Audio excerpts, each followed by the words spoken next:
It was a night of fire and spectacle in Pyongyang.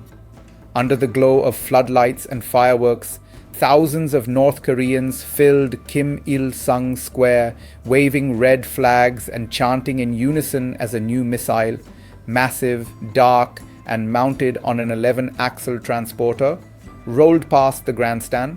This was no ordinary parade. It marked the 85th founding anniversary of North Korea's ruling Workers' Party, but more importantly, it showcased what analysts are calling the country's most advanced intercontinental ballistic missile yet, the Hwasong-20, a potential game-changer in global nuclear deterrence.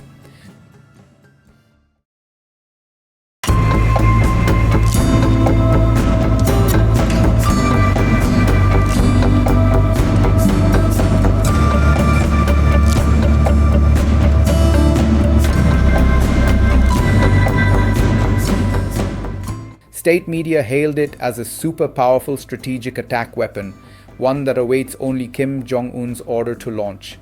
Mounted on a gigantic 11-axle transporter erector launcher, the Hwasong-20 resembled its predecessor, the Hwasong-19, but featured several crucial upgrades, signaling a significant leap in North Korea's engineering capability. The most striking change was its blunter, wider nose cone, which experts say could indicate space for multiple warheads, a feature known as MIRV technology or multiple independently targetable re-entry vehicles. If confirmed, this would allow a single missile to deliver several nuclear warheads, each aimed at a different target, potentially overwhelming even the most sophisticated US missile defense systems. Former military journalist and opposition lawmaker Representative Yu Yong-weon noted striking similarities to Russian designs.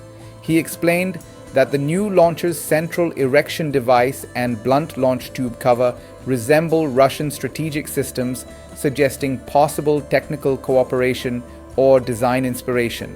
Defense analysts estimate that the Hwasong-20 is powered by a high-thrust solid fuel engine producing up to 1,960 kilonewtons of thrust, roughly 200 tons of force.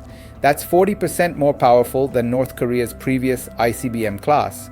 This means longer range, heavier payloads, and faster launch readiness. Unlike older liquid fuel ICBMs, which take hours to fuel and prepare, solid fuel missiles can be launched in minutes, giving almost no warning time for detection or preemptive strikes. Kim Jong-un personally inspected these new engines in September during a visit to a missile research institute that manufactures carbon fiber composites, a critical material for high-efficiency rocket motors. While the Hwasong-20 has not yet been flight tested, the presence of 3 launches in the parade suggests a full test could occur soon, a step that would cement Pyongyang's capability to strike targets as far away as Washington, D.C. or Los Angeles. To understand this missile, we must understand the moment. In the last 2 to 3 years, North Korea's geopolitical environment has shifted dramatically. Talks with the United States have collapsed. International sanctions remain severe, yet the regime has found economic lifelines through Russia, China, and illicit trade networks. Since 2022, North Korea has tested over 100 ballistic missiles, the highest number in its history, defying United Nations resolutions. These include short-range, submarine-launched, and now solid-fuel intercontinental missiles. Experts believe Pyongyang's goal is no longer just survival, it's nuclear legitimacy. By developing a multi-warhead ICBM arsenal, North Korea aims to force Washington and Seoul to treat it as a peer nuclear power, not a pariah state. This shift also coincides with deepening Russia-North Korea relations. In 2024, multiple reports indicated arms transfers from Pyongyang to Moscow for use in Ukraine, in exchange for technical assistance in missile guidance, propulsion, and satellite systems. Analysts see the Hwasong-20's design as potential evidence of that collaboration. The parade wasn't just about the big ICBM. North Korea also unveiled a new short-range ballistic missile, the Hwasong-11 Mach, believed to be an upgraded version of the KN-23, itself modeled on Russia's Iskander missile. This system is thought to carry a hypersonic glide vehicle, capable of reaching speeds above Mach 5 while performing unpredictable maneuvers that make it nearly impossible for missile defense systems like the Patriot or South Korea's Cheonggung-2 to intercept. Analyst Lee Il-woo of the Korea Defense Network noted that such glide warheads, if maneuverable in their terminal phase, could render current anti-missile technologies obsolete. No other country, Lee added, has yet deployed a hypersonic glide warhead on a short-range missile. Although untested, the development underscores North Korea's dual-track strategy: long-range ICBMs for global deterrence and hypersonic tactical missiles for regional dominance. For Kim Jong-un, this isn't merely about firepower, it's about leverage. Each new missile displayed or tested raises the price of negotiation and strengthens North Korea's hand in any future diplomacy. In 2021, Pyongyang's weapons program was still dominated by liquid-fueled missiles with limited range. By 2025, it now boasts a range of solid fuel, hypersonic, and potential MIRV-capable systems, a transformation achieved despite international isolation. This evolution signals that sanctions alone have failed to halt Pyongyang's ambitions. And while much of the country remains impoverished, the regime has diverted vast resources to its strategic industries, including missile and satellite development. Kim's message is clear.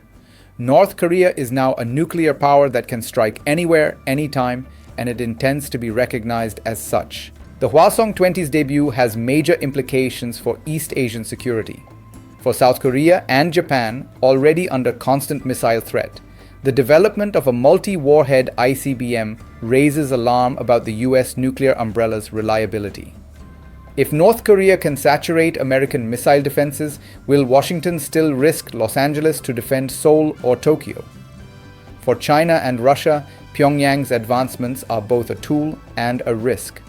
While they benefit from a stronger anti-Western bloc, an emboldened and nuclear-armed Kim also increases instability along their own borders. For the United States, the message is unmistakable. North Korea is no longer a second-tier nuclear state. It is approaching the capabilities once reserved for Russia and China. MIRVs, hypersonic glide vehicles, and solid fuel readiness. Washington's existing missile defense systems, like THAAD and ground-based mid-course defense, were designed to intercept a limited number of warheads, not a swarm of MIRV-equipped ICBMs. If Pyongyang's technology proves real, it could tilt the strategic balance in the Pacific, forcing the US to reconsider its deterrence posture and missile defense strategy. Despite the fanfare, one question remains: how real are these weapons? North Korea is known for displaying prototypes or mock-ups before testing. But as history has shown, when Pyongyang parades a new missile, it often becomes operational within a few years. As of now, intelligence agencies are watching for a possible test launch of the Hwasong-20, a move that could reignite tensions across the Pacific and prompt new UN sanctions. But for Kim Jong-un, the parade itself was already a victory. A declaration to his people and the world that North Korea's march toward a credible, multi-warhead nuclear force is well underway. And this time, the world is watching not with skepticism, but with growing concern. From carbon fiber engines to hypersonic warheads, Kim Jong-un's arsenal is no longer about deterrence, it's about dominance. And if the Hwasong-20 truly delivers what it promises, the global nuclear balance may never be the same again.